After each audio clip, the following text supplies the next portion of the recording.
Hello, folks. Welcome back to English 200. This is going to be a video lecture over Bartolomé de las Casas' short account of the destruction of the West Indies, which is for quiz number 7 in module 9, as you can see here, which is due this coming October 25th. As with all the other video lectures, I'll be using the text and the video slides, or excuse me, the images and slides in the slide folder. And those images and slides are available through this link in the syllabus. Okay, so Bartolomé de las Casas here, or Bartholomew of the Houses, if you want to translate it to Spanish. He was first and foremost a Spanish priest, but he was also part of the colonial project of the West Indies and New Spain, or Nueva España. But as you can see here in this opening section of the introduction, he quickly became disillusioned with what the Spanish conquistadors were doing with the indigenous peoples, and he was compelled to write this narrative. It says, a Spanish priest and colonist, Bartolomé de las Casas, experienced firsthand the brutality of Spain's conquest of the New World and became a passionate and energetic defender of the rights of native populations. Although Las Casas had participated in the conquests of Hispaniola and Cuba, the violence he witnessed spurred him to spiritual conversion. He became the first priest ordained in the New World and political activism. And so his account is what we have an excerpt here of, and it should remind us, kind of following on last week's Hernan Cortez, whose kind of name and reputation for causing the fall of the Aztec Empire has been called Cortez the Killer in historical nicknaming. But in that kind of destruction of the Aztec Empire, we see an even fiercer, violent destruction of the native Caribs, or indigenous peoples of the Caribbean islands, which he writes here in this 1552 account. And so this date, I want to kind of contextualize that for you.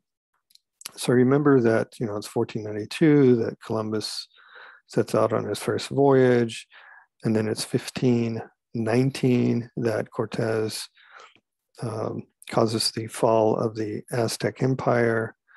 And then 1552, when here de las Casas is writing his short account of the destruction of the Indies, or West Indies. And the reason I want to point out this date, 1552, is that this is well before any North American slave trade had begun. I think, the first and earliest episode of people from Africa landing as slaves in what is now the United States or North America is 1619, right? So quite a bit earlier. And I just want to point out that these methods of torture and enslavement, forced conversion and whatnot, were learned, in effect, by the Brits and the Americans later during American slavery. And the heinous account that de las Casas portrays here has residual effects in a character named Iago in Shakespeare's Othello, which is our last text of the semester. That is to say, the villain of that tragedy of Othello, the Moor of Venice, which is the full title of the play, is Iago, and he is of Spanish origin. So there is a lot of still anger, animosity towards Spaniards in Europe in general because of how they have treated people both in Europe, but also certainly in the New World. It says here that Las Casas believed that Indians should be brought to Christianity, yet he advocated a system of peaceable conversion that respected their humanity. Still, that's imposing one's culture onto another. And as a reminder, we've talked about this before with Columbus and Cortez, that this is an instance again of cultural relativity. That is, the Spaniards not viewing the indigenous people's culture as being relevant and viable and legitimate on their own, that they were unfortunately imposing their own norms and values, right, onto the indigenous people, which is really pretty unfair. So keep that in mind. Then it goes on in the introduction to say that what is undeniable is that figures such as Las Casas forced Spain into a uniquely serious and consequential debate about whether conquest was permissible. So it's all in the context. Remember, he's a priest, and the Spanish church, which of course is Catholic and still to this day is Catholic in Spain, has a quandary here, right? That there's a moral imperative to help people in need and those who are less unfortunate, but it flies in the face of Spain and Europeans in general's lust for natural resources, particularly gold and other resources, including human resources. So he's writing this letter or account to Philip of Spain, or who was the Prince of Spain at the time, because of course de las Casas is a Spanish priest. And he begins in this opening here, the prologue, by contextualizing the account, if you will, his account, as being one that is, something that God has kind of laid out and really gives him his moral justification for writing it. He says, as divine providence or God has ordained that the world shall, for the benefit and proper government of the human race, be divided into kingdoms and peoples, and that these shall be ruled by kings, because of course at the time they all believed in the feudal system, who are, as Homer has it, fathers and shepherds to the people, and are accordingly the noblest and most virtue of beings. There is no doubt, nor could there in all reason be any such doubt, but that these kings entertain nothing save or except that which is morally unimpeachable. So what he's doing is, because he's writing to, the Prince of Spain, who is a nobleman, he's appealing to what is considered this, what we call divine right of kings, that the kings and queens, the monarchs, were, they believe, quite literally appointed, anointed by God. And in the coronation ceremony, they would have the chief or lead religious leader, like a cardinal or a pope, crown the monarch to symbolize this. De las Casas goes on to say that once the matter, meaning the matter of how the Spaniards are treating the natives, once the matter is brought to his notice, he, meaning the king or the prince in this case, will work with the utmost diligence to set matters right and will not rest content until the evil has been eradicated. So he's trying to appeal to the good nature, if you will, of the Prince of Spain, Prince Philip. He goes on, I am persuaded that if your highness, Prince Philip, had been informed of even a few of the excesses which this new world has witnessed, all of them surpassing anything that men hitherto have imagined, even in their wildest dreams, your highness would not have delayed for even one moment before entreating or begging his majesty, the king, to prevent any repetition of the atrocities which go under the name of conquests. Notice they're in quotes. They're really not conquest, they're genocide and execution. Excesses which, if no move is made to stop them, will be committed time and again, which is true, as we will see in various countries throughout the world, and certainly in the new world of American slavery. I therefore concluded that it would constitute a criminal neglect of my duty to remain silent about the enormous loss of life, as well as the infinite number of human souls dispatched to hell in the course of such conquests, and so resolved to publish an account of such of a few such outrages. So a couple of things about this passage here. One, he is kind of noting to both Prince Philip and us, the reader, that he's following his conscience, if you will, that it's his moral duty not to remain silent, to speak out, right? Even though he initially is part of the colonial project. And the second thing about this is that these souls dispatched to hell would be in keeping, because he's a priest, a Catholic priest, with Catholic theology or doctrine that if you have not converted to Christianity, in this case, Catholicism, the original Christian denomination, as we will learn with Martin Luther next time, then your soul will be damned to hell.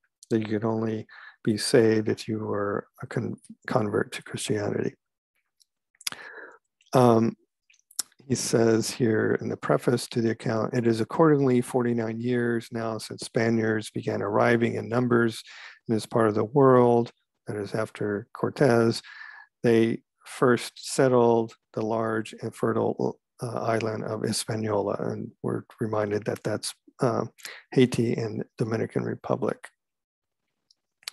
And to engage those slides that we've talked about, or that are in your folder here. This is a portrait, remember, no cell phones back then, of de las Casas, as you can see here, it's his name. And he's a Spanish priest, a friar, as they would call him. And here he is writing, as though he's writing his account. This image or portrait is actually in a church in his hometown of Sevilla or Seville in southern Spain. I should maybe go back to this image here, and this right here off to the side would be his hat, if you will. It's called a mitre, M-I-T-R-E. And anyone who plays chess will recognize this as the top of what is called the bishop piece, the piece that moves diagonally on the chessboard, because the church was involved in medieval hierarchy. So here's the Penguin Classics version of Bartolomé de las Casas, a short account of the destruction of the Indies. And in this image here, you can see the Spaniards, the conquistadors, basically, trotting off the indigenous people to what will eventually be their deaths. Here's another same work, right, but different title, In Defense of the Indians. And I'm showing this because this image down at the bottom, this black and white woodcut engraving, appears in the actual account by de las Casas. So he's born in Spain, down here in what is called Sevilla or Seville, as Caucasians would pronounce it. And Spain at this time, in the 1500s, is undergoing pretty radical territorial change. So you can see here that in 910, this sort of dark blue or purple region is what's called the independent Moorish States. Now, this is a term, Moor, M-O-O-R, that we will come back to see again in the Tragedy of Othello, the Moor of Venice, when we read that play at the end of the semester. But look just how much of southern Spain is occupied by Muslims, or the Nation of Islam, if you will.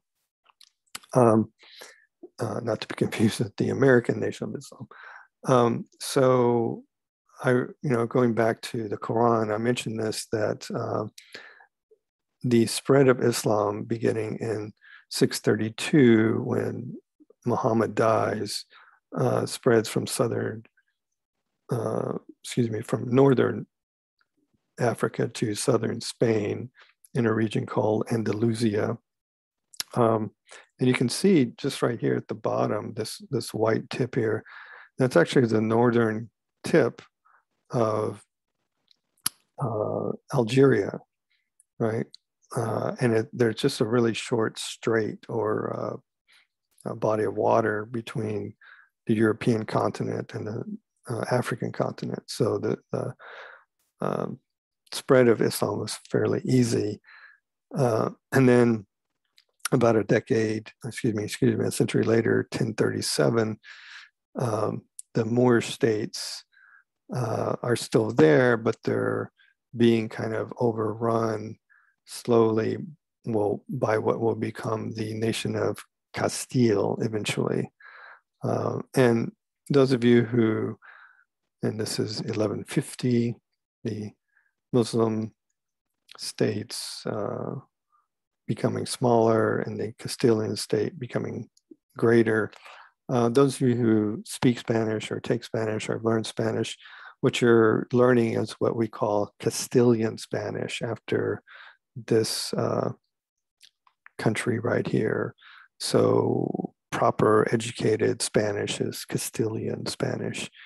And then eventually the kingdom, the Moorish kingdom here in purple, is eventually kind of squeezed down to the kind of lower portion of present day Seville and Andalusia. And in the pink here, the kingdom Castilian state has largely taken over. And of course, Portugal as its own country, right, which speaks a different language, though they both, Spanish and Portuguese, have their roots in Latin. Down here, Sevilla or Seville is where De las Casas is from. So he was, even though this is Spain from 1212 to 1492, 1492 of Columbus, he would have been certainly aware culturally, historically, as a Spaniard and a priest, of the struggles of Spaniards to push out people of a non-Christian faith, that is to say, people who are Muslim. Because of this account, De las Casas is sort of revered and lauded as like a saint, if you will, as you can see with the statue that is showing him, holding a book, like as a historical account of the destruction of the Indies, and, what would be an indigenous person with his hand on the book, but also kind of looking up toward De las Casas like he's a savior, though, not at the time. Of course, the only weapon, so to speak, that a priest was allowed to have was his pen.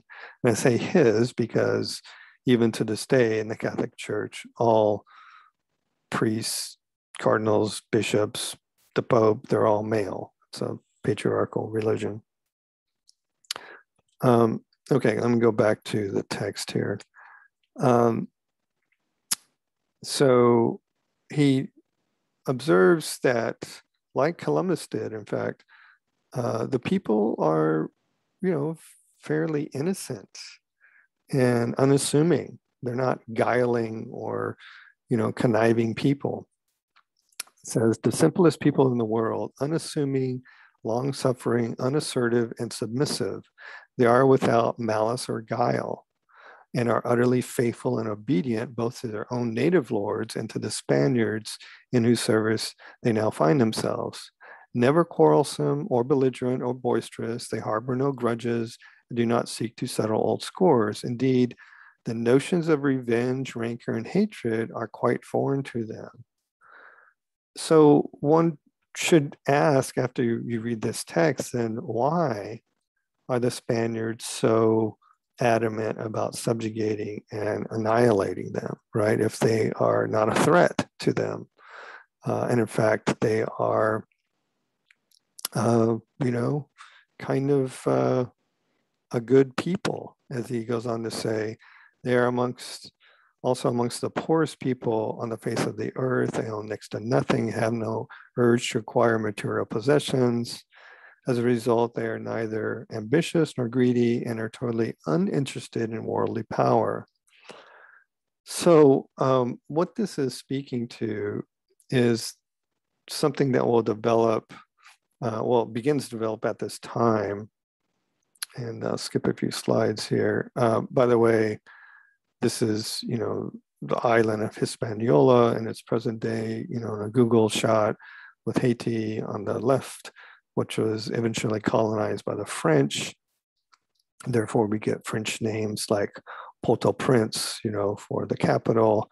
And then the Spaniards colonized the Dominican Republic. So you get places like Santo Domingo as its capital, right? And these two small countries, island countries, have been at odds with each other ever since, because France and Spain both wanted the island for themselves. In a previous version or iteration, the map would look like this. And of course, this is its general location in the Caribbean. We actually have, you probably know, on campus quite a few students from the Caribbean islands, whether it's from, St. Lucia or Dominica and other places in the Caribbean. But going back to these images here, so this is, an actual photograph of Sitting Bull, one of the, chiefs of the Native American or indigenous peoples, who was the last Sioux chief at the, Custer Massacre, as it's called. And think about what De las Casas just said about these people, that they're poor, they're unassuming, they hold no grudges, and they're not ambitious or greedy, right? Not entirely true in terms of territory and natural resources, but compared to the Spaniards, certainly true. Here's Geronimo. But the reason I'm showing you these actual photographs of Native American chiefs is that this is how we have kind of constructed, if you will, the image of the Native American in media and visual culture, like film and television. Not too long ago, there was a Disney film called The Lone Ranger, which is a Western trope here of the Caucasian marshal with a native by his side called Tonto, right? In this case, played by Johnny Depp. And it's a Johnny Depp Disney film, so there's a bit of humor in this character of Tonto, but it plays into this notion of what is called the noble savage, which, as you can see here, symbolizes humanity's innate goodness, which is what De las Casas is observing and describing in his account, that these are, again, unassuming people. They're not out for revenge or, aren't trying to be greedy like the Spaniards are, right? And here's an image of, as you can see from the bottom here, if you read the Latin, because it's in Latin, the Familia Indiana Caribia, that is the Indian Caribbean family or Carib family of the native people of the Caribbean islands. The Tainos and the Caribs are both peoples in the Caribbean islands. But you can see here, they're kind of portrayed as, again, unassuming and living close to nature. Of course, they had weapons, right, obviously, for their self-defense, but also, to kill animals. But not anything like the artillery and weaponry and armor and whatnot that the Spaniards brought with them. So in the text, he goes on to point out in some gruesome detail what occurs in this destruction. He ends the prologue by saying, "The pattern established at the outset has remained unchanged to this day, and the Spaniards still do nothing save tear the natives to shreds, murder them, and inflict upon them untold misery, suffering, and distress, tormenting, harrying, and persecuting them mercilessly." So again, I would like to point out that this horrible, treatment of people began much, much earlier than what we think of as transatlantic slave trade, right? That we're talking here at the, early 1500s and mid 1500s. And then the actual text itself, he goes on to say, "The reason the Christians have murdered on such a vast scale, killed anyone and everyone in their way, is purely and simply greed." So that's a pretty simple sentence, no mincing of words there. And he goes on to kind of make that clear. Their insatiable greed and overweening ambition knows no bounds, right? That once Columbus had presumably discovered lots of gold in the Caribbean islands, that there must have been more, which is what, spurred Cortez into inland Mexico, killing people along the way, right? He goes on to say, "The indigenous peoples never did the Europeans any harm whatever. On the contrary, they believed them to have descended from the heavens, at least until they or their fellow citizens had tasted at the hands of these oppressors a diet of robbery, murder, violence, and all other manner of trials and tribulations."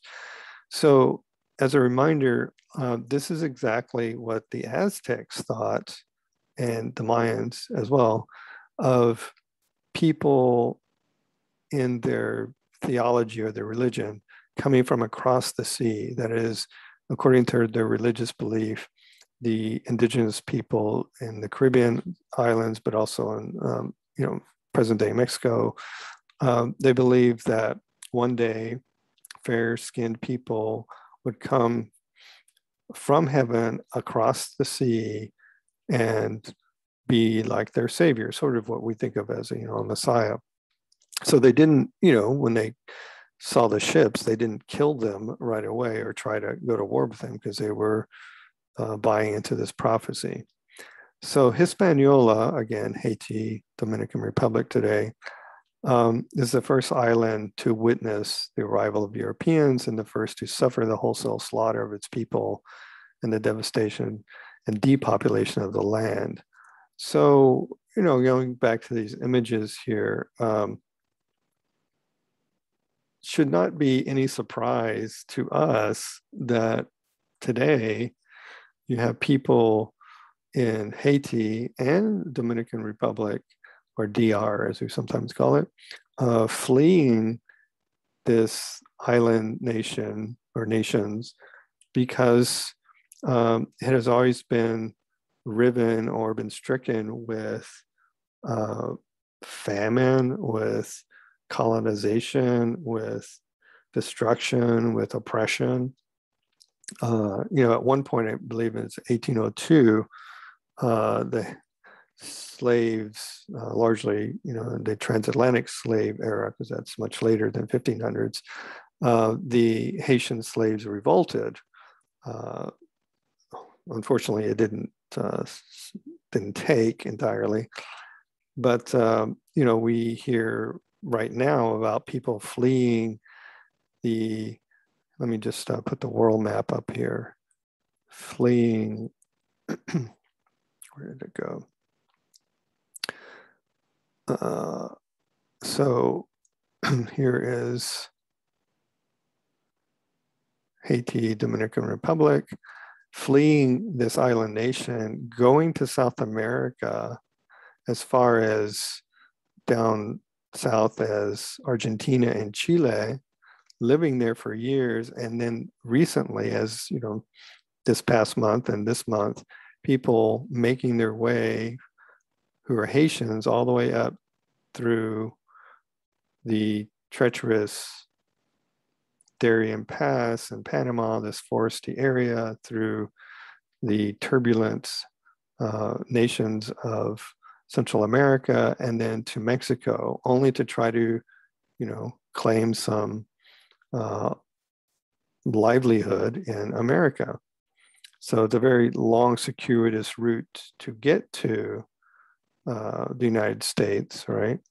But you certainly wouldn't have wanted to go to, let me go to here. You certainly have wanted to go to Cuba, right? To Cuba is perhaps even worse in terms of economic opportunities as a nominally communist country, right? So they sought their fortunes and seek their fortunes elsewhere. So continuing in the text here, he's going to list a bunch of pretty horrific atrocities that he, again, is chronicling as a historical account for Prince Philip, but in turn will kind of cause a stir in Spain, understandably, because of just how severe they are. He says the Christians, meaning the Spaniards, punched them, boxed their ears, and flogged them in order to track down their local leaders.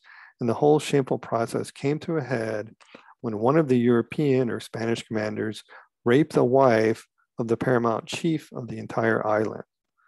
So think of, the paramount chief as like the commander-in-chief or the president in our context, and his wife is like the first lady. And some of the Spaniards, European commanders, rape their first lady. I think that would probably set most people on edge and cause, understandably, a backlash, which is what it did. But he goes on to say, the Spaniards easily fended them off, killing them and committing all kinds of atrocities against them. Because, of course, having bows and arrows and spears isn't quite the same as having muskets and armor and even cannons and horses. They, that is the Spaniards, they forced their way into native settlements, slaughtering everyone they found there, including small children, old men, pregnant women, and even women who had just given birth. They hacked them to pieces, slicing open their bellies with their swords as though there were so many sheep herded into a pen. Or they grabbed suckling infants by the feet and ripping them from their mother's breast, dashed them headlong against the rocks. I mean, again, like these are supposed to be Catholic/Christian men, people, and they're taking, innocent babies and just slaughtering them this way. But remember, they didn't view these people as being equals. They were subhuman, if you will, like you might think of a pig to slaughter. They spared no one, erecting especially wide gibbets on which they could string their victims up by their feet just off the ground and then burn them alive, 13 at a time, in honor of our Savior and the 12 apostles, which is incredibly blasphemous to think of, or tie dry straw to their bodies and set the fire to it. So they cut them open, they cut them into pieces, they killed their babies, they burned them alive.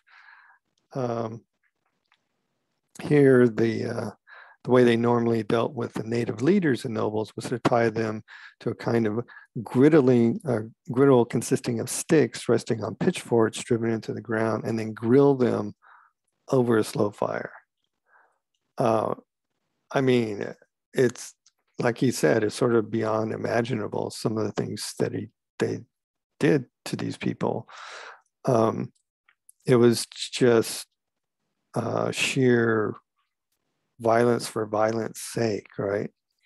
And again, it's ironic, you know, this image from screenshot of the film, that if we view, like we do and did during the westward expansion of the United States, natives as, you know, keeping to their own, having their own bison and territory and natural resources, then why should we view them as a threat? Well, it was really the opposite way, right? That they viewed the western expansion and colonists, or Americans, if you will, as a threat to them, and of course fought back to keep their natural resources and land.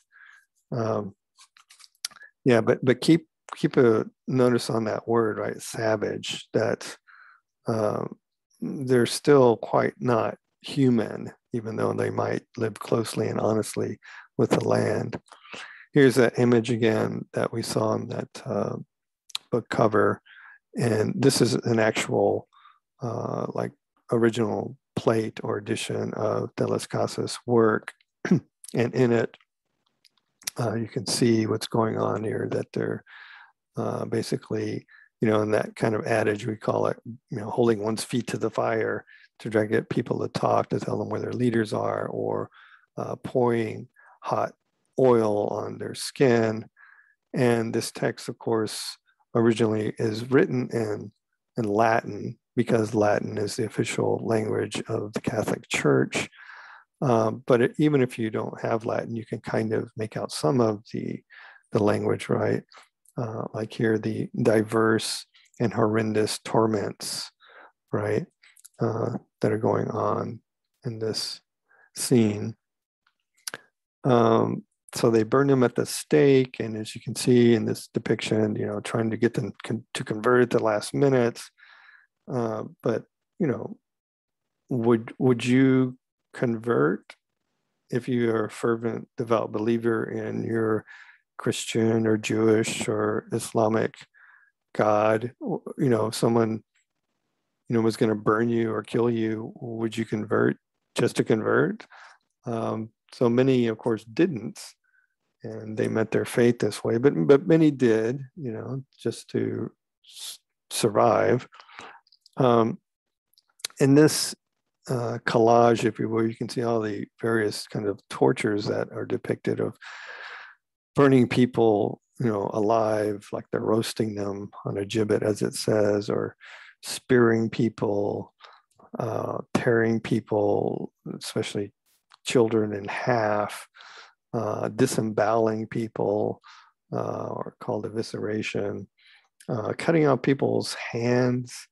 You know, if you cut off at the wrist, you know, you cut off your hands, like you're not going to not only live very long, but you can't do anything. You can't really eat or drink water unless it's on the ground. You know, it's a horrible, horrible way to die. Or like here, roasting people in ovens, or, you know, cutting them up and then leaving them for what we call the dogs of war to tear them apart to pieces. Or here, another kind of roasting method.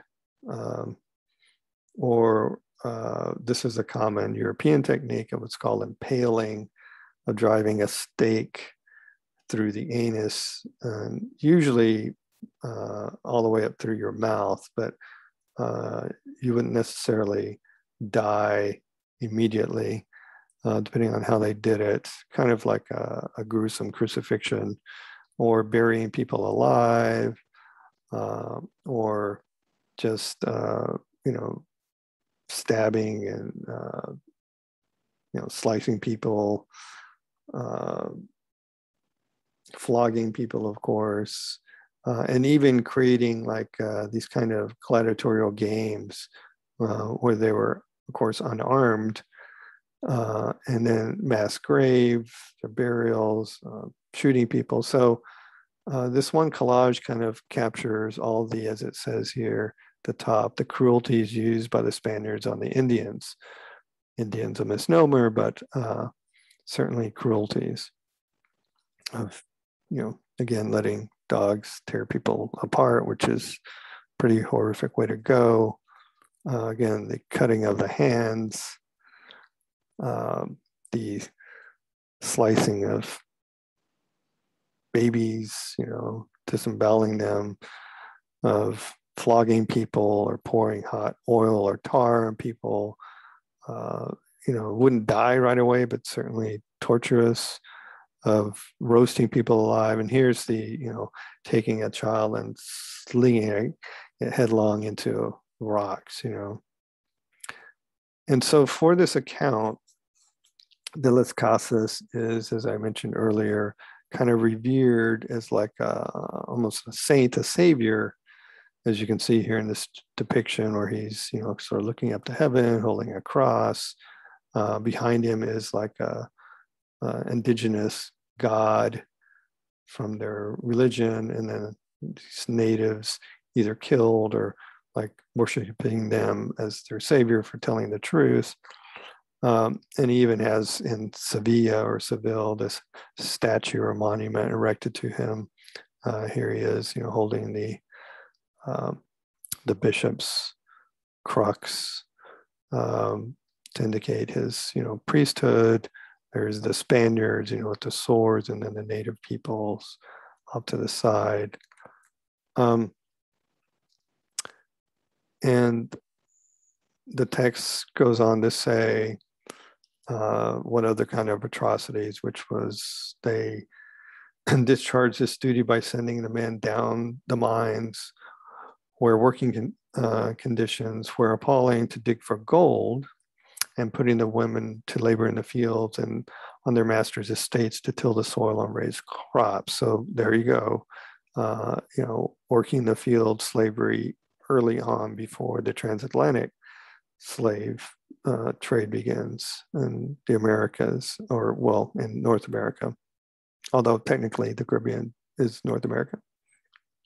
The men died down in the mines from overwork and starvation, as the same was true of the women who perished out in the estates. In short, they were treated as beasts of burden and developed huge swords on their shoulders and back, as happens with animals made to carry excessive loads. And this is not to mention the floggings, beatings, thrashing, punches, curses, and countless other vexations and cruelties.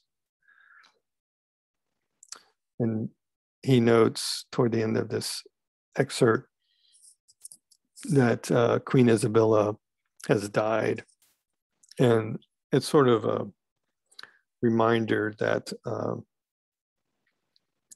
she's sort of, with her and King Ferdinand, Queen Isabella helped set in motion all of these atrocities by funding originally Columbus and then later Cortez and other conquistadors' explorations into the New World. And then he says here, the longer they spent in the region, the more ingenious were the torments. That is, the longer they were in the land, the more tortures they developed, each crueler than the last that they inflicted on their victims. So yeah, that's de las Casas and his accounts. And I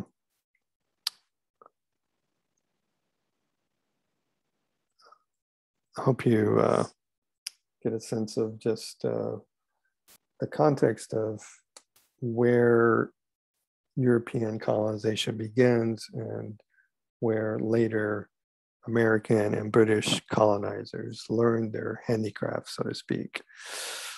All right, folks, that does it for this video lecture. That was for, see, module 9, quiz number 7, that's due this coming October 25th. Okay, take care, be well, bye-bye.